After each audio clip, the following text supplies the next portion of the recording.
Hello everybody, Tempus here, and it's time to move on with the Creeper World saga. We're on to Creeper World 3 Arc Eternal, the granddaddy of the series, as it were so far.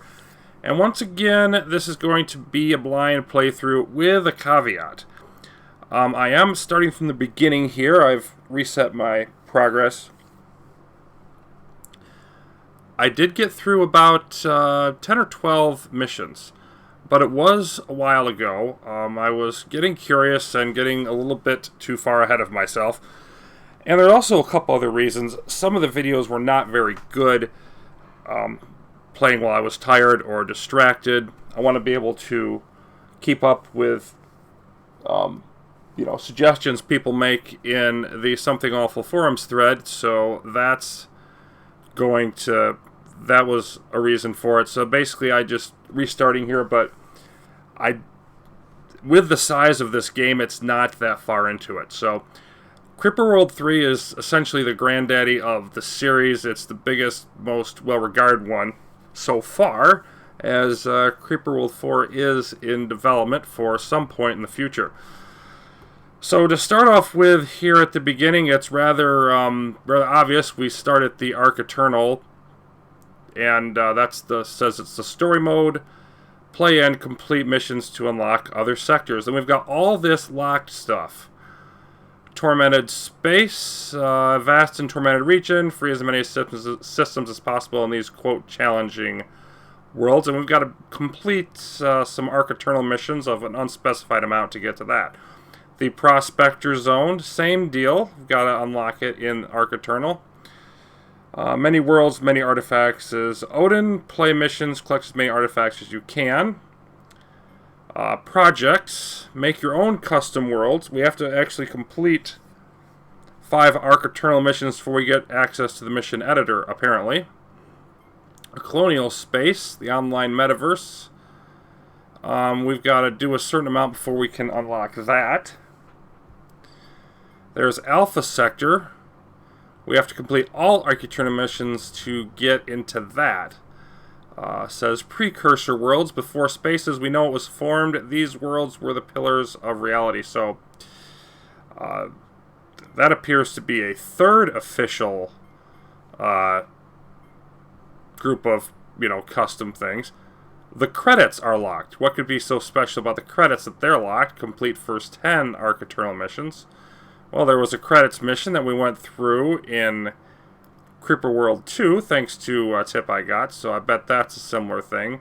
Load file, doesn't tell us why it's locked, it just is. And then the web leads to the Knucklecracker website. Settings is, video and whatnot. I've already set that the way I wanted it. By the way, music is off for copyright reasons, but I think there is a pretty cool soundtrack with this game. Then dial map device, DMD, dial up the map of your nightmares, complete and get online naming rights, beat the first 5 Arc Eternal missions. I don't know what that's about. But as I have done previously, I plan on completing the story mode in its entirety before going into the bonus stuff. And the main reason I do that is they usually in the bonus material, and this was definitely the case in the first 2 games, it's got everything unlocked.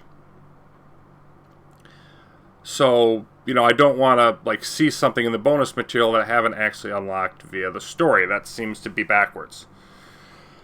Okay, so that should do it for that basic stuff. Let's get into the Arc Eternal story here.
Okay, and that's our opening cinematic. I always try not to speak over those, sort of let the game speak for itself, as it were. Now, one other thing that caused me to sort of want to reboot here and go back over the first handful of missions is that the briefings I do for each level are done differently. And rather than read all that out, I'm just going to leave each one up on screen for a couple seconds, and then people, if you want to read them, go ahead and pause the video and do it that way. But then people who aren't interested in that can just go through at a bit of a different pace. There's not as much interaction between the characters as there was, and it appears in the last game, the peace that was forged by Dax Joven and Aliana Braxis, the brilliant scientist, Lieutenant Verohale, etc., the rest of the crew there, did not last. We are now billions of years into the future, and let's see what awaits us here.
Okay, so we are in the Tempus system, and, we've got the commander from the first game, and Admiral in the second game.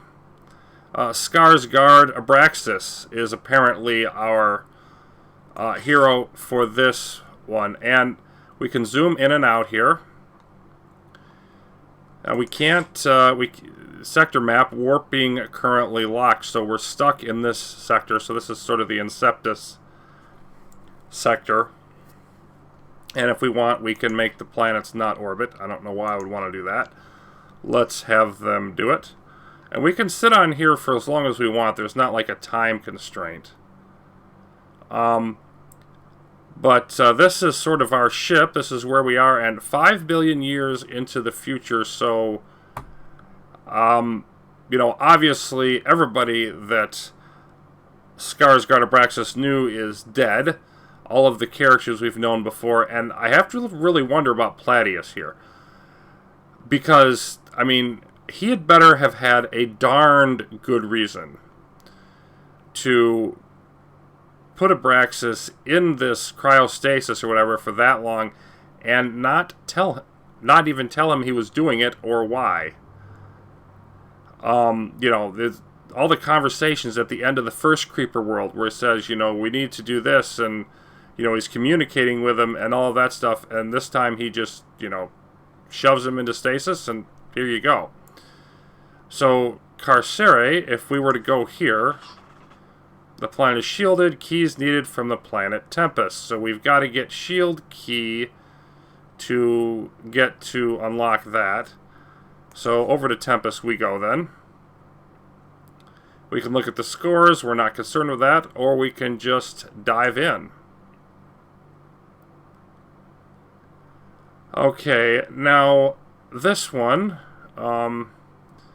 is paused. We can click on there or press P. We're going to, what's this visibility thing?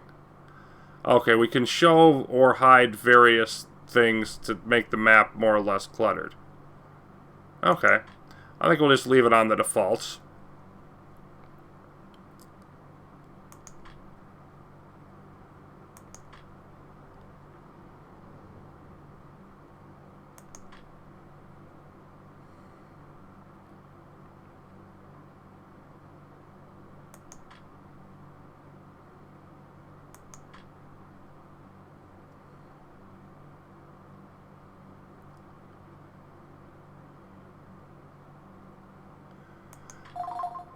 Okay, we've got to acquire a pod here.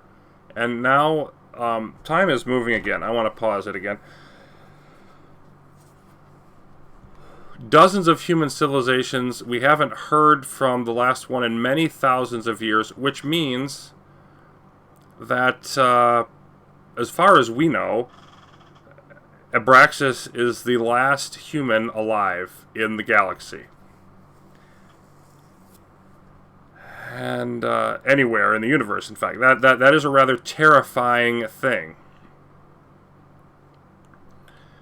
So you can see up here we're in the Arc Eternal mode in Inceptus sector and on the Tempus system. So we've got our controls down here. We can move the map around. Except it won't let me move the map around. Okay, you have to zoom in before you can. Alright, I'm going to spend most of the time probably zoomed in all the way. It's easier to see things, I think, that way. And then down here, we've got, what's on the menu? Okay, that's just the normal, menu there. And we can save. We're not going to save in the middle of worlds. We're not going to pause once we get going here. We're just going to get moving. As a matter of fact, let's just do things that way. Let's unpause. You see our mission timer down in the bottom. But let's go ahead. But just got the controls here. Command node and land it in the gray area upper left corner of the map. Okay. So that's over here that they want us to put that.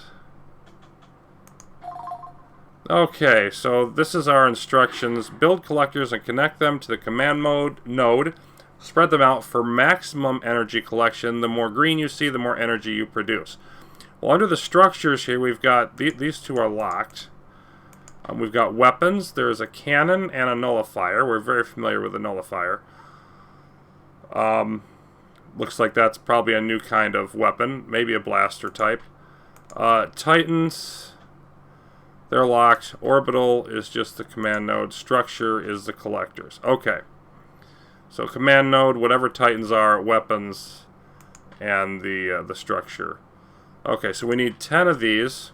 And these connect via these little routes in a network. And it looks very similar to the first game. So, I mean, we're top down here instead of doing the cross-section from the side. A lot of very similar mechanics to the first game as far as I can tell. So we need 10 of these. And the energy and time and, like building everything. So it's like the first game on crack, sort of, because it's more fast-paced. So you can see we're building these things so much faster than we would have.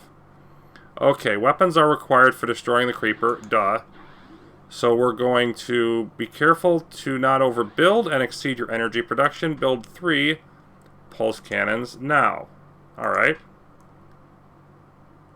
And yeah, again, those have to be within a limited range, so let's just do something like this.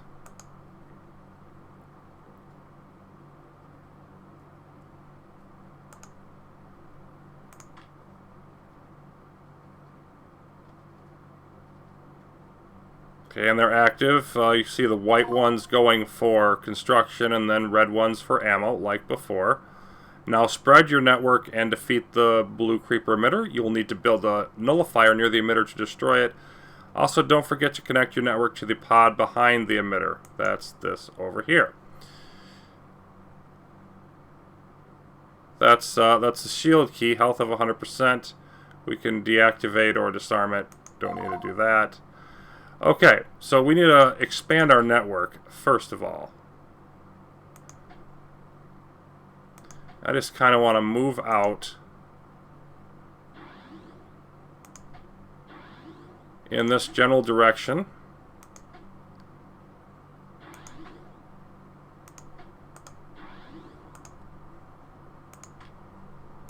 I'm so used to right-clicking, canceling that, but it's not working here. And then, we're moving these weapons as before. And all this gameplay extremely similar to the first game. So I've got to get back into those patterns. Not the other ones.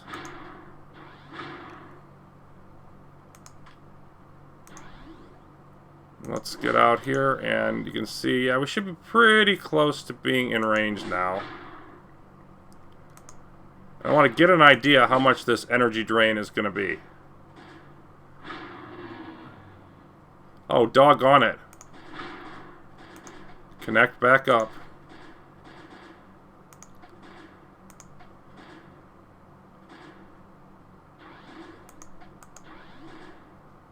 We're not close enough to constantly fire at it yet. Let's... As soon as that's built, yeah, let's get down in there. One up here. Oh, I need more... Need more collector range up that way.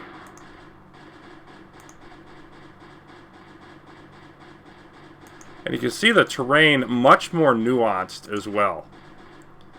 It's a lot harder to build optimally because everything's not squared and blocked off. But at the same time, like, it looks much more natural. So there's pluses and minuses to that.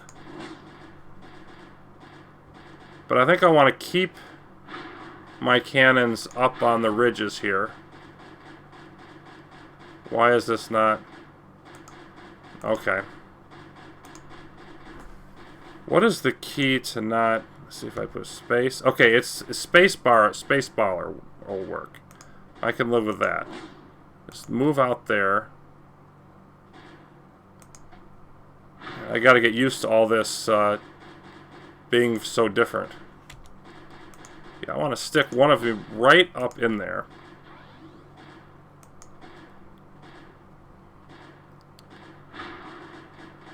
And then... Yeah, it looks like we can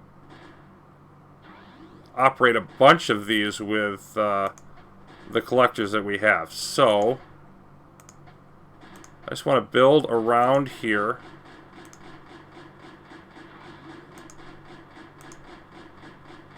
There we go, that'll connect that up.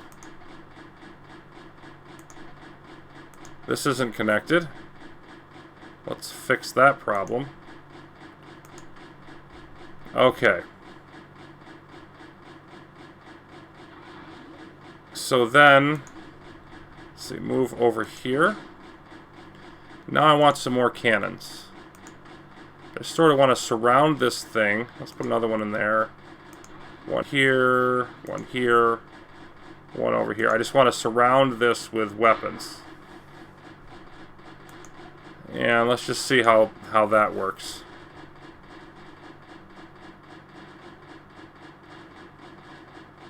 Just gonna wait for these all to get up and running.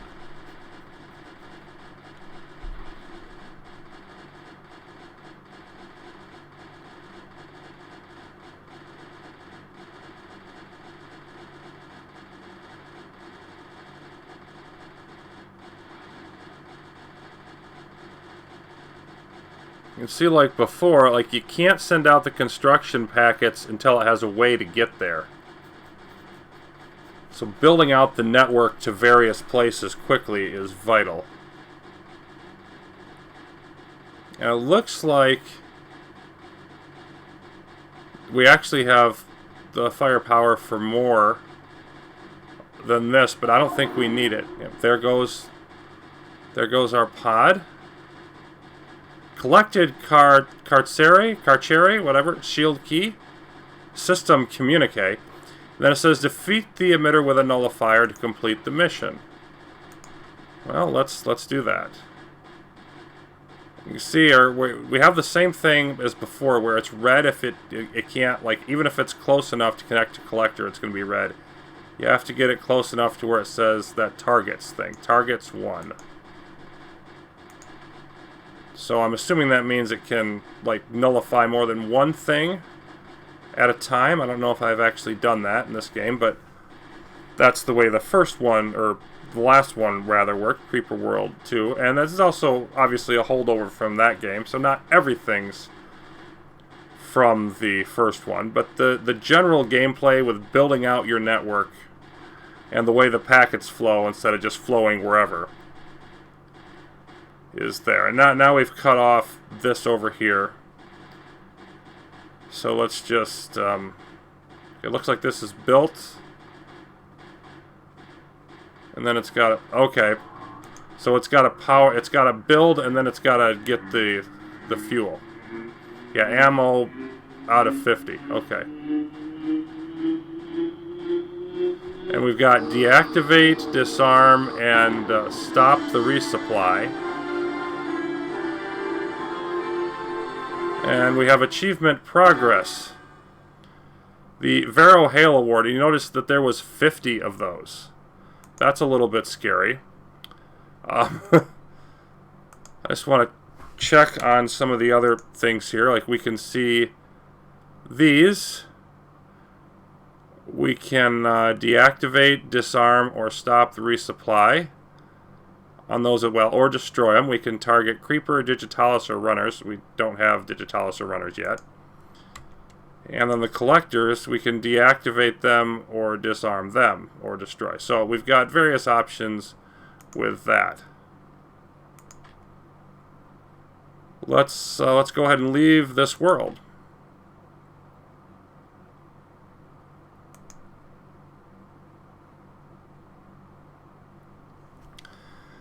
Okay, and you can see that people have completed this in as little as 6.2 seconds.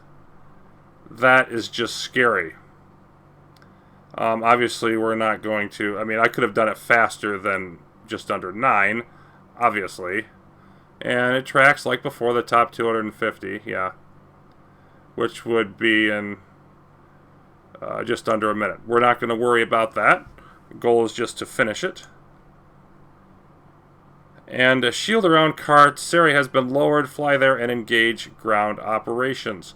So that's what our next mission will be. Presumably, we get to Carceres and we can get out of here. We can't. We're still stuck in Tempus until we finish that.